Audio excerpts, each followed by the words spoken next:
Now let us try to understand about mirrors और mirrors कितने तरीके के होते हैं। जैसे आपने जो मिरर देखा होगा, जैसे आप लोग सभी चेहरा देखते हो किसी मिरर के अंदर, तो वो मिरर होता है हमारा प्लेन मिरर, ठीक है। तो आखिर मिरर कितने तरीके के होते हैं, और ये जो मिरर है ये हमारा इमेज एग्जैक्टली सेम रिप्रेजेंट करता है। जैसे अगर मिरर के सामने खड़े हो जाए तो जैसा हमारा फेस है या फिर जैसा ऑब्जेक्ट है, ठीक उसी तरह से उसका इमेज फॉर्म करता है। तो वो जो मिरर है वो किस तरीके का, और कितने तरीके के मिरर्स होते हैं, ठीक है। और प्लेन मिरर क्या है, स्फेरिकल मिरर क्या है, इन सभी के बारे में समझते हैं। सबसे पहले जो मिरर है एक्चुअल में वो बना किस चीज का होता है। तो जो मिरर है वो आप ऑब्जर्व करोगे तो वो ग्लास का बना होगा, और ग्लास के अगर पीछे आपने देखा होगा कभी उस मिरर के अंदर जो ग्लास लगा रहता है वो पॉलिश्ड होता है, यानी कि किसी ना किसी कलर से आप जो ऑब्जर्व करते हो वो पेंट किया रहता है। तो पहले मिरर का मतलब समझते हैं। मिरर का मतलब हो गया एक ऐसा प्लेन स्मूथ सरफेस जिस पर जितनी लाइट रेज फॉल करे वो सभी लाइट रेज रिफ्लेक्ट हो जाए। मतलब mirror means it is a polished smooth surface from which most of the light is reflected, यानी कि एक ऐसा प्लेन और स्मूथ सरफेस होना चाहिए कि जिस पर जो भी जितनी भी लाइट रेज फॉल करे ना, सभी लाइट रेज रिफ्लेक्ट हो जाए, ठीक है। जैसे अगर आपने आप मान लेते हैं कि आपने 100 लाइट रेज भेजी तो उसमें कम मिनिमम 99 या 98% लाइट रेज क्या होनी चाहिए, रिफ्लेक्ट हो जानी चाहिए। लेकिन वहीं पर अगर आप किसी दूसरे ऑब्जेक्ट की बात करें, जैसे अगर आप कहते हो कि प्लेन मिरर में आप अपने इमेज को क्लियरली देख पाते हो, वहीं पर अगर पेज या किसी दूसरे ऑब्जेक्ट को रखें तो उस कंडीशन में हमें हमारी इमेज क्यों नहीं दिखती, क्योंकि उसके पीछे दो रीजंस है कि जो सरफेस है, ठीक है, वहां पर जो आपने लाइट रेज भेजी उसके बाद जो लाइट रेज रिफ्लेक्ट होती है उस लाइट रेज की इंटेंसिटी कितनी है। इमेज फॉर्म होने के लिए सबसे इंपॉर्टेंट बात है कि जितनी लाइट रेज आपने भेजी है उतनी ही लाइट रेज रिफ्लेक्ट होने के बाद वापस आ जाए, क्योंकि अगर सारी लाइट रेज एब्जॉर्ब हो जाए या किसी रैंडम डायरेक्शंस में चले जाए तो उस कंडीशन में हमारा इमेज फॉर्म नहीं होता। तो इसके पीछे दो रीजंस है इमेज नहीं फॉर्म होने के। क्या कि एक तो पहले जो ऑब्जेक्ट है वो most of the light raise को एब्जॉर्ब कर लेती है, पहला रीजन है, जिसके कारण उसकी इंटेंसिटी कम हो जाती है और जिसके कारण इमेज फॉर्मेशन नहीं हो पाता।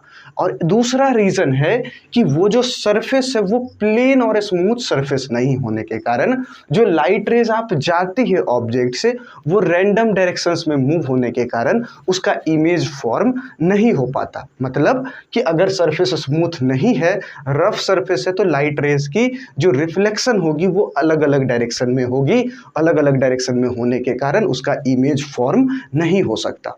तो दो फैक्टर्स है। जैसे अगर ये बोर्ड की बात करें तो इस बोर्ड में सामने खड़े हो जाए तो हमारा इमेज इसमें नहीं दिखता, वहीं पर यहाँ पर एक प्लेन मिरर लगा दिया जाए तो उसके अंदर इमेज दिखेगा। तो इसके दो रीजन है, बोर्ड के अंदर जो लाइट रेज जा रही है वो सभी लाइट रेज रिफ्लेक्ट बैक नहीं हो रही, और दूसरा कि अगर ये सरफेस जो लाइट रेज है उसे रैंडम डायरेक्शंस में भेजती है। वहीं पर जो मिरर है, आपने ऑब्जर्व किया होगा जो मिरर का जो सरफेस होता है बहुत ही स्मूथ होता है। स्मूथ होने के पीछे क्या रीजन है, ताकि जो लाइट रेज है जिस डायरेक्शन में जाए वो सभी लाइट रेज उसी एंगल के साथ रिफ्लेक्ट हो, रैंडम डायरेक्शंस में रिफ्लेक्शन नहीं होना चाहिए, ठीक है। अच्छा, आगे की बात करते हैं। अगर मिरर को सभी ने ऑब्जर्व किया तो वो ग्लास का बना होता है। जैसे अगर आप मिरर को ऑब्जर्व करोगे यहाँ पर एक थिन ग्लास का लेयर प्रेजेंट होता है जिसके थ्रू आप चीज़ों को देख पाते हो। इस ग्लास की एक साइड पॉलिश्ड किया होता है, और आप ये जानोगे कि ये जो पॉलिश्ड होता है इसमें किस कलर से पॉलिश किया जाता है। तो सबसे बेस्ट रिफ्लेक्टर है वो है वाइट कलर्ड ऑब्जेक्ट्स। क्यों? क्योंकि आप ये कह सकते हो कि कोई भी ऑब्जेक्ट ये वाइट कलर का क्यों दिखता है, it means that it reflect all the light rays that are falling on it. अगर आप किसी भी ऑब्जेक्ट को के कलर को देख पाते हो तो ये डिपेंड करता है कि वो ऑब्जेक्ट किस कलर को रिफ्लेक्ट करता है। जैसे अगर आप कहीं ऑब्जर्व करते हो कोई ऑब्जेक्ट कहते हो कि ये ब्लैक कलर का ऑब्जेक्ट है, तो इसका कलर ब्लैक इस वजह से क्योंकि ये जो जितने भी लाइट रेज फॉल कर रही है वो रिफ्लेक्ट नहीं कर रहा है, सभी को एब्जॉर्ब करता है।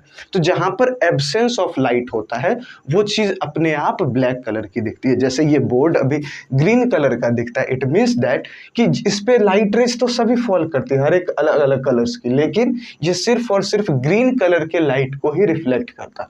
इसके मॉलिक्यूल्स कुछ इस तरीके से हैं कि ये ग्रीन कलर वाले लाइट को रिफ्लेक्ट करती है और इस वजह से ये ऑब्जेक्ट हमें ग्रीन कलर दिखता है।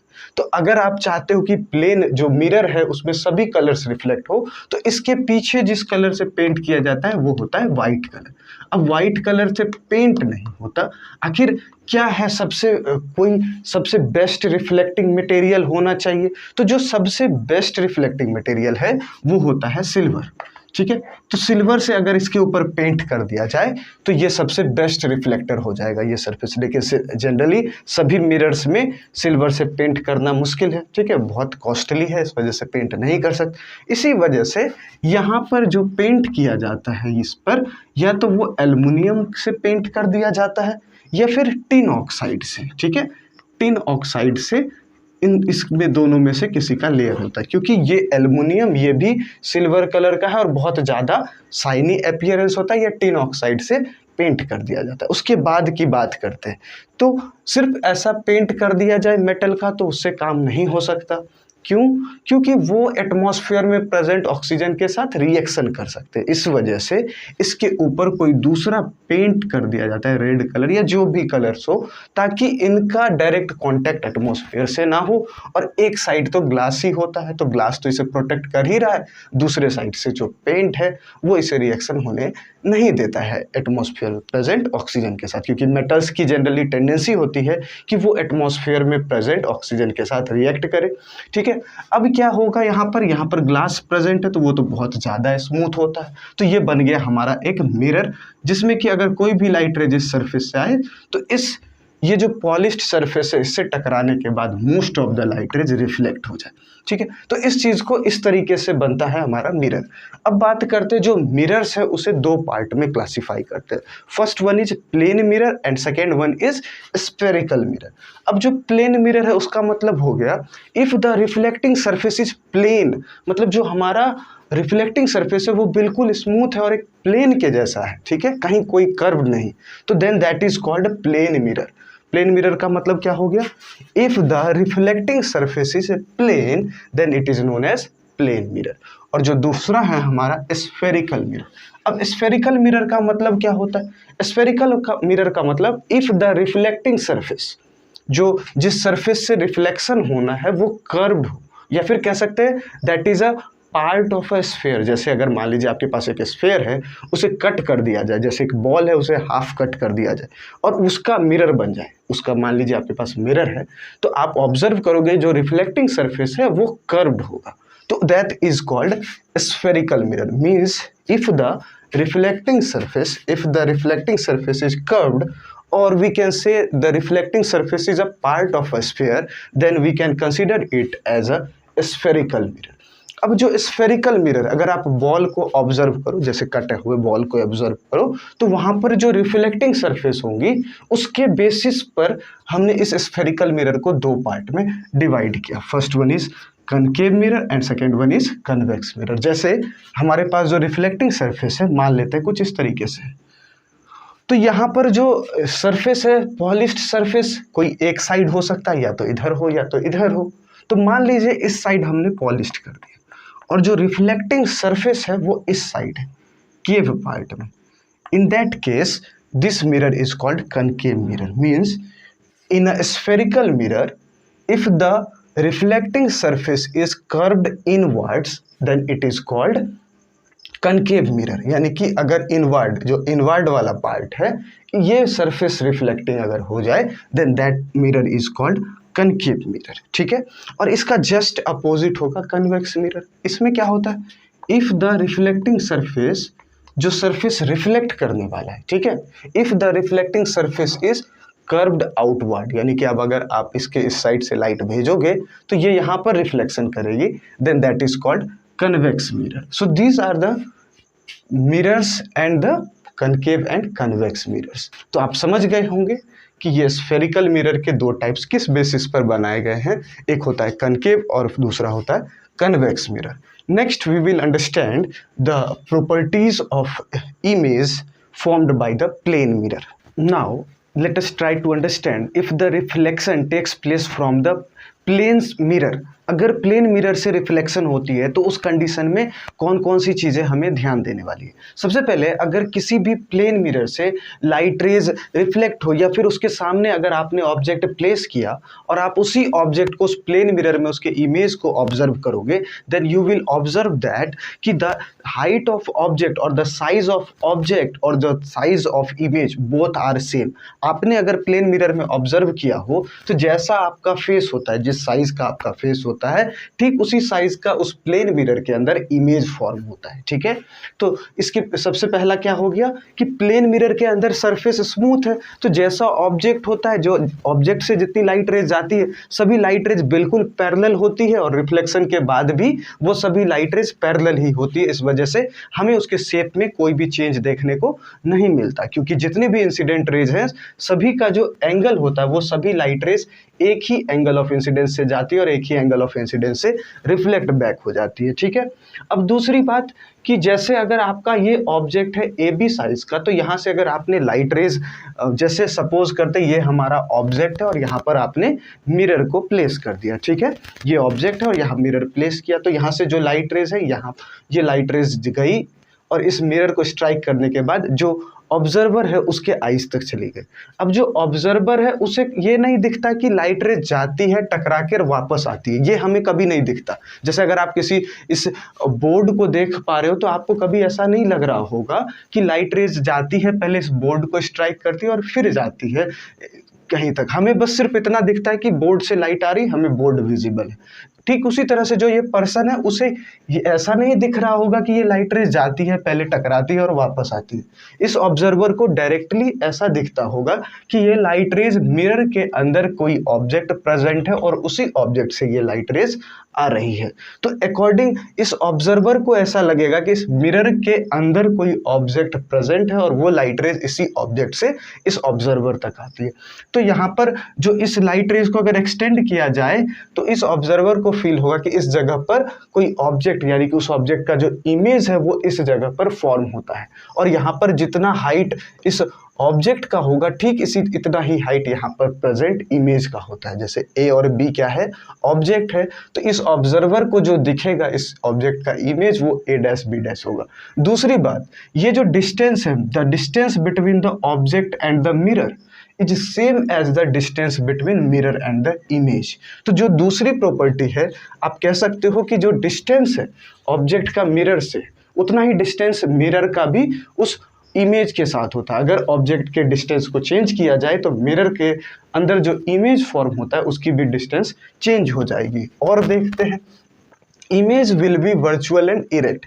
अब इमेज के बारे में इसके बाद वाले टॉपिक में समझेंगे, अभी फिलहाल समझते हैं कि जो इमेज है वो एक्चुअल में दो तरीके की होती है। एक इमेज होता है रियल इमेज और दूसरा इमेज होता है वर्चुअल इमेज। रियल इमेज का मतलब है कि जब लाइट रेज, जब रिफ्लेक्टेड लाइट रेज एक्चुअल में इंटरसेक्ट करे या मीट करे किसी पॉइंट पर, तब जो इमेज फॉर्म होता है that will be real image. वहीं पर अगर वर्चुअल लाइट रेज का मतलब जो इमेजिनरी लाइट रेज है, या यानी कि कह सकते हो जो ह्यूमन ब्रेन परसीव करता है, ठीक है, ह्यूमन ब्रेन अपने दिमाग से जो इमेज फॉर्म करता है, जहाँ पर रियल में कहीं पर लाइट रेज का इंटरसेक्शन नहीं हो रहा है, बस ऐसा अपीयर होता है कि ये लाइट रेज वहाँ पर मिलती होगी, उस जगह पर प्रेजेंट ऑब्जेक्ट से वो लाइट रेज आ रही होगी, तब इन that case the image will B virtual image. ठीक है, दूसरी बात कि जो वर्चुअल इमेज है उसे कभी भी आप स्क्रीन पर फॉर्म नहीं कर सकते, क्योंकि वो इमेजिनरी लाइट रेज है और इमेजिनरी लाइट रेज को कभी स्क्रीन पर नहीं लाया जा सकता है, क्योंकि जो चीज़ है ही नहीं रियल में, क्या उसे आप कभी स्क्रीन पर ला सकते हैं? बिल्कुल नहीं ला सकते। वहीं पर जो लाइट रेज रियल में इंटरसेक्ट करे, ठीक है, उस लाइट रेज को आप स्क्रीन पर बना सकते हो। ठीक है, तो जो the real image can be obtained on screen, whereas the virtual image can not be obtained on screen. ठीक है, तो ये कुछ बेसिक डिफरेंसेस थे रियल और वर्चुअल इमेज के बीच। अब आगे समझते हैं, जो वर्चुअल इमेज फॉर्म होता है इस प्लेन मिरर से, वो जो वर्चुअल इमेज है वो यहाँ पर आप देख सकते हो कि ये जो ऑब्जर्वर है इसने ये लाइट रेज ऑब्जर्व किया।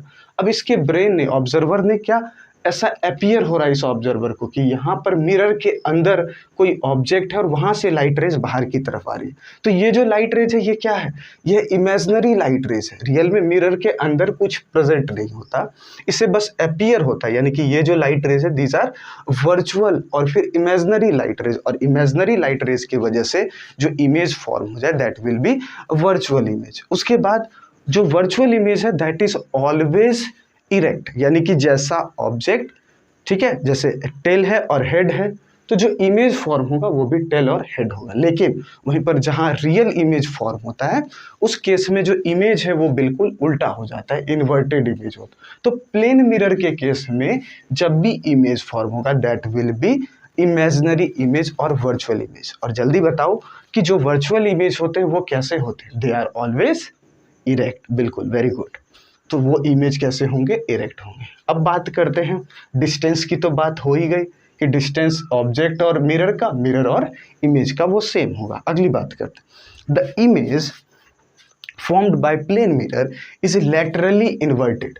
देखिए एक फेनोमेना होता है लेटरल इन्वर्जन। लेटरल इन्वर्जन का मतलब अगर आप मिरर के अंदर ऑब्जर्व करोगे तो जो आपका राइट, जैसे अगर आप राइट ईयर टच करने की कोशिश करोगे then you will see in the mirror कि जो उसके अंदर इमेज प्रेजेंट है वो अपने लेफ्ट ईयर को टच कर रहा होगा। तो एक्चुअल में जब इमेज हमारा फॉर्म होता है मिरर के अंदर तो जो लाइट रेज यहाँ से जाकर आपके आईज तक आती है ना, तो उसका जो इमेज बनता है बिल्कुल जैसे हमारा फेस इस तरीके से, तो मिरर के अंदर जाने के बाद वो फेस बिल्कुल रिवर्स हो जाएगा। और ये किस वजह से होता है, ये रिफ्लेक्शन की, इधर से रिफ्लेक्ट होकर लाइट रे जब इधर आती है तो इसका जब इमेज फॉर्म होता है तो ये वाला पार्ट का इमेज इधर बन जाता है और इस वाले पार्ट का इमेज ऐसा। तो हमारा जो फेस बिल्कुल ऐसा है वो बिल्कुल घूम जाता है, उल्टा हो जाता है इमेज, ठीक है। तो ये जो फेनोमेना है the phenomena in which the right part of the object appears as left part in the image and left part of the object appears as right part in the image, this phenomena is known as lateral inversion. तो in case of plane mirrors the image formed will be always laterally inverted. तो ये बात हो गई। उसके बाद बात करते हैं कि अगर मिरर के सामने जो ऑब्जेक्ट प्लेस्ड है, if we change the velocity of the object placed in front of a mirror, तो जैसे ही आप वेलोसिटी चेंज करोगे, वेलोसिटी मतलब ऑब्जेक्ट मूव करेगा, अब जैसे ही ऑब्जेक्ट मूव करेगा मिरर के सामने, in that case the image will also move. अगर 5 मीटर पर सेकेंड से ऑब्जेक्ट मूव करता है तो मिरर की इमेज भी क्या होगा, 5 मीटर पर सेकेंड से मूव करेगा, सीधी सी बात। अगर आप 1 मीटर जाओगे तो इमेज भी 1 मीटर जाएगा, ठीक है। अब यहाँ पर समझने वाली बात क्या होती है कि जो अगर ऐसा बोला जाए कि जो ऑब्जेक्ट मूव कर रहा है उसके रिस्पेक्ट में इमेज कितना मूव करेगी। जैसे अगर एक पर्सन है, जैसे मान लीजिए ये मिरर है और यहाँ पर कोई पर्सन जैसे मेरे जैसा ऑब्जर्वर आप ऑब्जर्व कर रहे हो, तो ऑब्जेक्ट इधर अगर जाए 1 मीटर तो इमेज भी इधर आएगा, ठीक है। ये अगर 1 मीटर पर सेकेंड से जाए तो ये भी 1 मीटर पर सेकेंड से इधर आएगा। ये अगर इधर जाए 1 मीटर पर सेकेंड तो ये भी इधर जाएगा 1 मीटर पर सेकेंड से, ठीक है। लेकिन अगर ऑब्जर्वर के रिस्पेक्ट में देखा जाए तो object the speed of object is similar to the speed of image. But what will happen if we calculate the speed of image with respect to the speed of object. यानी कि आप image के speed को calculate करना चाहते हो object के respect में। ये ऑब्जेक्ट ही ऑब्जर्वर है, इसके रिस्पेक्ट में इमेज की स्पीड कितनी होगी। तो अगर ध्यान देने की बात करें तो मान लेते हैं ये ऑब्जेक्ट इधर v वेलोसिटी के साथ जाता है, ठीक है, ध्यान से समझें। ये जो है ये ऑब्जर्वर किधर जा रहा है, v वेलोसिटी के साथ, तो इमेज भी किधर आएगा, इधर v वेलोसिटी के साथ। अब इसके रेस्पेक्ट में हमें इसकी वेलोसिटी जाननी है, तो अगर ये 1 सेकेंड में 1 मीटर इधर गया तो ये भी 1 सेकेंड में कितना आएगा, 1 मीटर। अगर नेट चेंज बोला जाए तो कितने का चेंज आ गया, तो पहले जितना भी डिस्टेंस होगा बाद में क्या होगा, 2 मीटर कम हो जाएगा। तो ऑब्जेक्ट 1 मीटर मूव करता है लेकिन नेट चेंज कितने का आ जाता है, 2 मीटर का। It means with respect to the object the velocity of image is double. If the speed of object is v metre per second the speed of image will be 2v metre per second. समझ गए बात। तो अगर object v velocity से move करता है उसकी तरफ तो इमेज की वेलोसिटी कितनी होगी। अगर कोई ऑब्जर्वर है बाहर तो उसके रिस्पेक्ट में दोनों सेम होंगे, लेकिन अगर यही ऑब्जर्वर होता है ऑब्जेक्ट तो उसके रिस्पेक्ट में उसकी स्पीड डबल हो जाएगी, वो हो जाएगी 2 metre per second. Now next part is what will happen if we move the mirror, मान लेते हैं जो आपने प्लेन मिरर रखा तो उसके सामने अगर आप ऑब्जेक्ट को मूव करते हो तो उस केस में इमेज की क्या स्पीड होगी ये हमें पता है। ऑब्जेक्ट को अगर टुवार्ड्स मिरर भेजोगे तो मिरर की स्पीड, मिरर के अंदर जो इमेज फॉर्म होती है उसकी स्पीड क्या होगी। लेकिन क्या हो अगर मिरर को ही किसी स्पीड के साथ आप टुवार्ड्स द ऑब्जेक्ट या away from the object move करने की कोशिश करें तो उस केस में जो हमारा इमेज है उसका स्पीड क्या होगा, जरा इस चीज़ को समझने की कोशिश करते हैं। Suppose if the mirror is moved towards the object with velocity v, मान लेते हैं आपने जो मिरर रखा है यहाँ पर, मान लेते हैं ये हमारा मिरर है और यहाँ पर ऑब्जेक्ट प्लेस्ड है and if we try to move the mirror with some velocity, तो मिरर जो है उसे आप कुछ वेलोसिटी के साथ मूव करने की कोशिश करोगे। तो सपोज आपने मिरर को v वेलोसिटी के साथ टुवार्ड्स द ऑब्जेक्ट मूव करने की कोशिश करते हो, यानी कि 1 सेकेंड में ये जो मिरर है वो कितना मूव कर जाएगा 1 मीटर। तो यहाँ पर जो ऑब्जेक्ट और मिरर की डिस्टेंस है वो कितना कम हो चुका है, वो 1 मीटर कम हो चुका है। ठीक है, अब इस केस में इस ऑब्जेक्ट के रिस्पेक्ट में इस इमेज की वेलोसिटी कितनी होगी, तो जो इमेज की वेलोसिटी होती है वो इसके डबल हो जाती है। ठीक है, if the mirror is moved towards the object with velocity v, in that case the speed of image with respect to object, याद रखना हमें जो ऑब्जेक्ट है इसके रिस्पेक्ट में, यही ऑब्जर्वर है इसके रिस्पेक्ट में जो इमेज की स्पीड है वो डबल हो जाती है अगर टुवर्ड्स द ऑब्जेक्ट मूव करे तो। बट और दूसरे केस में क्या हो सकता है, दूसरे केस में ये हो सकता है जो मिरर है उसे आप away from the object move करने की कोशिश करो। If the mirror is moved away from the object with velocity v, in that case the image will also move, image भी मूव करेगा। तो in with respect to this observer the image will move with a velocity of 2v metre per second. या फिर इसे एक और तरीके से समझा जा सकता है कि जो ये इस केस में देखते हैं, इस केस में अगर वेलोसिटी v है, या मान लेते हैं if the mirror is moved with velocity 1 metre per second, तो 1 सेकेंड के बाद ये मिरर कितना मूव किया होगा, तो मिरर मूव करेगा 1 मीटर। ठीक है, उसके बाद जैसे ही ये मिरर 1 मीटर मूव कर गया तो इसके बीच जो भी डिस्टेंस है, ठीक है, सपोज करते हैं इन दोनों के बीच जो डिस्टेंस था वो था 5 मीटर्स। क्या हमने एज्यूम किया, let the initial distance between object and mirror is 5 metres, तो ये जो मिरर से इमेज की डिस्टेंस है वो भी 5 metre. It means with respect to this object the distance between object and image is 10 metres. But what if the mirror is moved 1 metre, अब mirror 1 metre move कर चुका है, मतलब मिरर कहाँ पर है, इस जगह पर, तो ऑब्जेक्ट से मिरर की डिस्टेंस कितनी हो गई 4 मीटर, और मिरर से इमेज की भी डिस्टेंस कितनी होगी, हमें पता है the distance between object and mirror is same as the distance between mirror and image, तो इमेज की भी डिस्टेंस कितनी होगी 4 मीटर ही होगी। तो मतलब 1 सेकेंड में मिरर 1 मीटर मूव करता है, क्योंकि मिरर की स्पीड क्या है 1 मीटर पर सेकेंड, और ऑब्जेक्ट और इमेज की डिस्टेंस पहले थी 10 मीटर्स, और 1 सेकेंड के बाद यही डिस्टेंस कितनी हो गई 8 metres, 4 + 4 8 meters. It means the object is moved 1 meter, the image is moved 2 meters. So the speed of mirror is v meter per second towards the object. The speed of image is 2v meters meter per second towards the object with respect to object. इसके respect में अगर measurement की जाए तो इस case में क्या होगा, इस केस में जैसे एज्यूम किया हमने कि यहाँ से यहाँ तक 5 मीटर्स है, तो यहाँ से यहाँ तक भी 5 मीटर्स होगा। Now let us assume the speed of mirror is 1 metre per second. तो initially the distance between object and image, initially कितना डिस्टेंस इन दोनों के बीच, इन दोनों के बीच है 10 मीटर। अब जैसे ही ये 1 मीटर मूव करेगा यहाँ पर, तो यहाँ पर ये डिस्टेंस अब कितना हो गया, पहले 5 था, एक इंक्रीज हो गया 6, तो यहाँ से इमेज का भी डिस्टेंस कितना हो जाएगा 6। तो 1 सेकेंड में ऑब्जेक्ट और इमेज के बीच डिस्टेंस कितने का आ गया, तो ये आ गया 12 मीटर का, और पहले कितना था 10। अब ऑब्जर्वर तो ये ऑब्जेक्ट है, तो इसके रिस्पेक्ट में इमेज कितना दूर चला गया, तो 2 मीटर। 2 मीटर, तो अगर मिरर की स्पीड 1 मीटर पर सेकेंड है तो वहाँ पर जो इमेज है उसकी स्पीड 2 मीटर पर सेकेंड है। तो if the mirror is moving away from the object with velocity v metre per second, in that case the image will also move away from the mirror and the speed of this image with respect to object will be 2v meter per second। तो ये हो गया हमारा कुछ mirror को move करने पर image किस तरीके से मूव करता है। इसके बाद जो हमारे पास एक टॉपिक है जो पुराना रह गया था एंगल ऑफ इंसिडेंस और एंगल ऑफ रिफ्लेक्शन को समझने के बाद, वो है glance angle of incidence and glance angle of reflection. अगर आप मिरर को ऑब्जर्व करो, जैसे ये था हमारा प्लेन मिरर, यहाँ पर अगर आप ऑब्जर्व करें तो इस प्लेन मिरर में this is incident ray, this is reflected ray, ये हमारा नॉर्मल, ठीक है। तो ये angle, the angle is angle of incidence, ये था angle of reflection. Now the angle formed between this incident ray and the surface is called glance angle of incidence। समझ गए बात? The angle formed between incident ray and the plane mirror is called glance angle of incidence। वहीं पर अगर आप बात करते हो glance angle of reflection की, the angle formed between this reflected ray and the mirror is called glance angle of reflection। तो ये था हमारा ग्लांस एंगल ऑफ इंसिडेंस क्या है और उसके बाद glance angle of reflection. Now let us try to understand angle of deviation.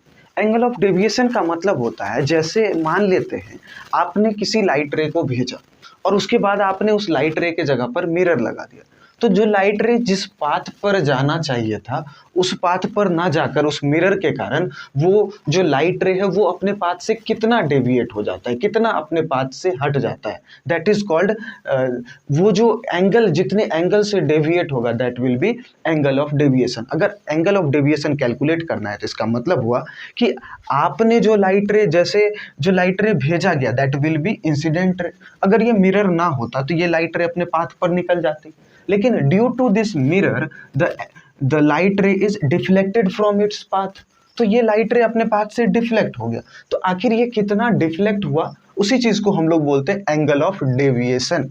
अब इसका अगर वैल्यू कैलकुलेट करना है तो ये होगा कि इस इंसिडेंट रे को ऐसे एक्सटेंड कर दिया, उसके बाद ये जो इंसिडेंट रे का डायरेक्शन है इसका एंगल इस रिफ्लेक्टेड रे के साथ जितना होगा एक्चुअल में वही होगा एंगल ऑफ डेविएशन।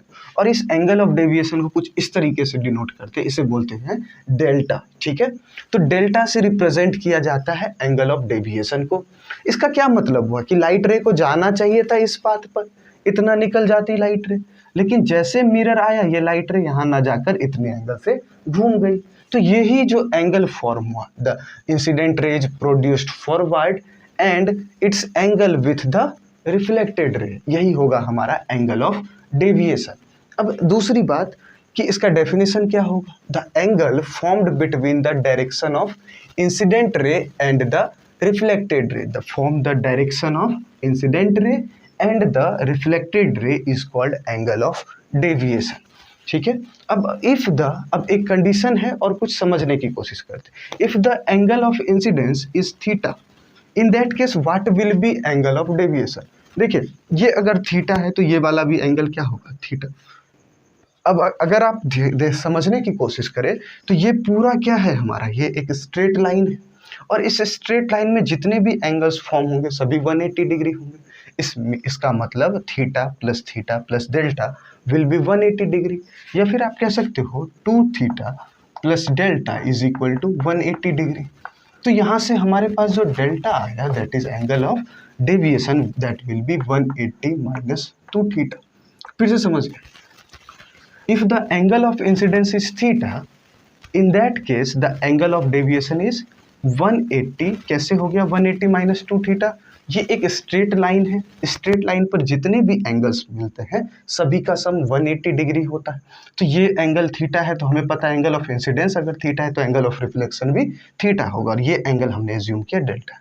तो इन तीनों ही एंगल का सम 180 डिग्री होगा, इन दोनों को मिला दिया 2 थीटा प्लस डेल्टा यानी कि 180 डिग्री, तो डेल्टा हो गया हमारा 180 माइनस 2 थीटा। तो यहाँ से एक चीज़ कंक्लूड हमेशा याद रखना, क्या, if the angle of incidence is theta, in that case the angle of deviation from a plane mirror is always 180 minus 2 theta, ठीक है। इसके बाद एक और चीज़ हमें समझना है, क्या, if the angle between incident ray and prism is alpha, ठीक है। क्या हमने बोला कि इंसिडेंट रे और जो प्लेन मिरर है उसके बीच एंगल है alpha, then what will be the, इसे ऐसे लिख सकते हैं, ये एंगल अल्फा है, then what will be the angle of deviation। तो कैसे कैलकुलेट करें, ये हमें गिवन नहीं है, थीटा के टर्म्स में हमें इसे कैलकुलेट नहीं करना है। तो दिस ये अल्फा है तो ये कितना होगा, this will be 180 minus alpha. ठीक है, ये ऐसा कह सकते हैं, if glance angle of incidence is equal to alpha then what will be delta. तो ये अगर अल्फा है तो ये हमारा क्या होगा, देखिए ये सरफेस है, ये नॉर्मल होता है, तो नॉर्मल है तो ये दोनों एंगल 90 डिग्री होनी चाहिए। तो ये अल्फा है तो ये कितना होगा 90 माइनस अल्फा, तभी जाकर इन दोनों का सम कितना होगा 90 डिग्री। तो ये भी क्या होगा 90 माइनस अल्फा। अब इन तीनों ही एंगल का सम कितना होना चाहिए 180 डिग्री, मीन्स 90 माइनस अल्फा इसका मल्टीप्लाइड बाई 2, क्योंकि दो एंगल है, प्लस डेल्टा, ये कितने के बराबर होना चाहिए 180 डिग्री के बराबर होना चाहिए। 90 minus alpha, 90 minus alpha plus delta, तो सिम क्या होगा हमारा 90 माइनस अल्फा का double plus delta is equal to 180 degree. इसे ऐसा भी लिख सकते हैं 180 minus 2 alpha plus delta is equal to 180। यहाँ से ये और ये कैंसिल हो गया, तो डेल्टा क्या आ गया हमारा 2 अल्फा के बराबर। मतलब if the glance angle is alpha then delta is equal to directly 2 alpha. तो हमारे पास दो कंडीशंस है, इसके बेसिस पर एंगल ऑफ डेविएशन कैलकुलेट किया जा सकता है। ठीक है, नेक्स्ट कंडीशन में समझेंगे कि अगर हमारे पास दो मिरर्स है, ठीक है, if we have two mirrors and inclined at some angle, then what will be angle of deviation in that case?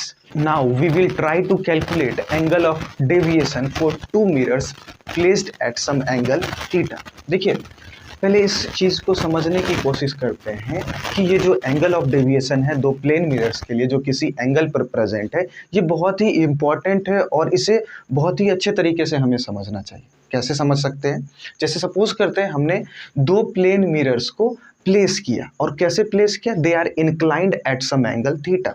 तो ये दोनों ही प्लेन मिरर्स को किसी एंगल थीटा पर आपने इंक्लाइंड करके रख दिया। अब इन दैट केस जैसे दो मिरर्स है हमारे पास, this is M1 mirror M1 and this is mirror M2।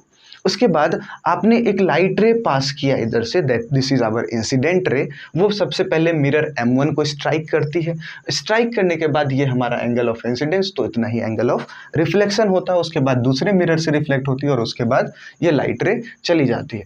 In that case what will be the angle of deviation. आपने इंसिडेंट रे ऐसे भेजा था और ये बिल्कुल इस तरीके से बेंड हो गई, तो ये जो पूरा यहाँ से यहाँ तक डेविएशन हुआ वो कितने एंगल से डेविएशन हुआ। तो यहाँ पर जो एंगल ऑफ डेविएशन कैलकुलेट करेंगे, टोटल एंगल ऑफ डेविएशन, तो उस चीज़ को कैलकुलेट करने की कोशिश करते हैं। जैसे सपोज करते हैं इस कंडीशन में यहाँ पर क्या है, हमारा एंगल ऑफ इंसिडेंस अल्फा है, तो इस साइड भी क्या होगा, हमारा एंगल ऑफ इंसिडेंस अल्फा होगा। या अगर आप इसे कैलकुलेट करोगे I1, तो ये I1 होगा, तो ये भी हमारा I1 ही होगा।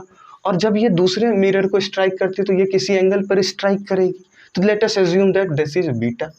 तो अल्फा से यहाँ पर इस मिरर पर एंगल ऑफ इंसिडेंस है, यहाँ पर बीटा, तो यहाँ पर एंगल ऑफ रिफ्लेक्शन भी क्या होगा, बीटा। अब फॉर M1 देखिए, पहले दो मिरर M1 के लिए कैलकुलेट करते हैं। For M1 angle of deviation is equal to, अभी जस्ट हमने कैलकुलेट किया था कि फॉर अगर हमारे पास एक प्लेन मिरर है और इन that case the angle of incidence is theta, अगर थीटा होता है एंगल ऑफ इंसिडेंस, तो उस केस में एंगल ऑफ डेविएशन कितना हो जाता है 180 माइनस 2 थीटा। तो यहाँ पर एंगल ऑफ इंसिडेंस इस मिरर के लिए, सिर्फ और सिर्फ इस मिरर के लिए, यहाँ पर जो एंगल ऑफ डेविएशन होगा, यानी कि ये वाला जो एंगल ऑफ डेविएशन होगा डेल्टा 1, ध्यान दीजिए इस मिरर को अभी भूल जाना है, इस मिरर के लिए जो एंगल ऑफ डेविएशन होगा वो कितना होगा डेल्टा 1, और वो कितना होगा, that will be 180 minus 2 alpha, 180 minus 2 alpha. इसके बाद ये लाइट रे यहाँ से पास हो जाती। अब इस मिरर के लिए, फॉर दिस मिरर, तो यानी कि ये बोल सकते हैं डेल्टा 1 हमारा ये होगा। फॉर M2, अब इस मिरर के लिए ये होगा इंसिडेंट रे, तो ये ऐसे पास हुआ, तो यहाँ पर ये जो एंगल फॉर्म होता है ये क्या होगा, ये होगा डेल्टा 2। तो M2 के लिए जो एंगल ऑफ डेविएशन है वो क्या होगा, वो होगा 180 माइनस एंगल ऑफ इंसिडेंस, तो एंगल ऑफ इंसिडेंस बीटा के बराबर है, यानी कि ये होगा 180 माइनस 2 बीटा। अब एक्चुअल में लाइट रेस कितना बेंड हुई, तो सबसे पहले लाइट रे यहाँ जाने के बाद एक बार बेंड हुई, फिर यहाँ जाने के बाद एक बार और बेंड हुई। इसका मतलब है total total angle of deviation कितना हो जाएगा? टोटल एंगल ऑफ डेविएशन इस केस में होगा, पहले तो एक बार बेंड होती है डेल्टा 1, फिर दूसरे बार बेंड होती है डेल्टा 2, अगर और भी मिरर्स है तो डेल्टा 3, फिर डेल्टा 4। तो total angle of deviation delta is equal to delta 1 प्लस डेल्टा 2। यहाँ से अगर कैलकुलेट करें तो ये दोनों ऐड हो जाएगा, 180 plus 180 is equal to 360 minus 2 alpha minus 2 beta, तो 2 कॉमन होगा, ये होगा अल्फा प्लस बीटा।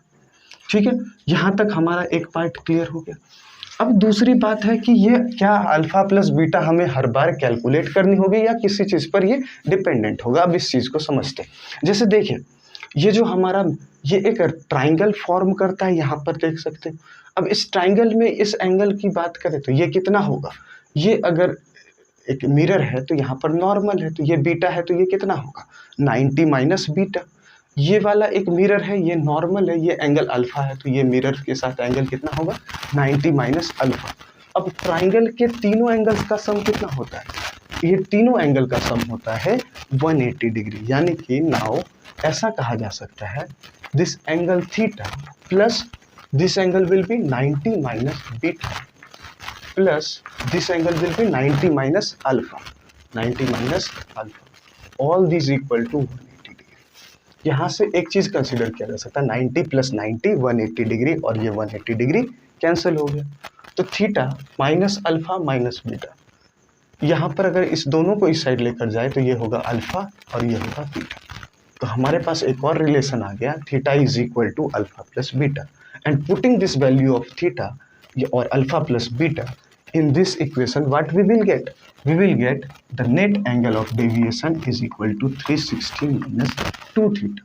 तो यहाँ पर हमारे पास एक डेरिवेशन आता है, if two mirrors are placed or inclined at some angle theta, in that case the net angle of deviation is equal to 360 minus 2 into angle between the two mirrors। तो ये ना तो एंगल ऑफ इंसिडेंस पे depend करता है और ना ही दूसरे मिरर पर होने वाले एंगल ऑफ इंसिडेंस किसी भी चीज़ पर डिपेंड करता है। ये सिर्फ और सिर्फ डिपेंड करता है कि जो दो मिरर्स हमने प्लेस किए उन दोनों के बीच एंगल ऑफ डेविएशन कितना है।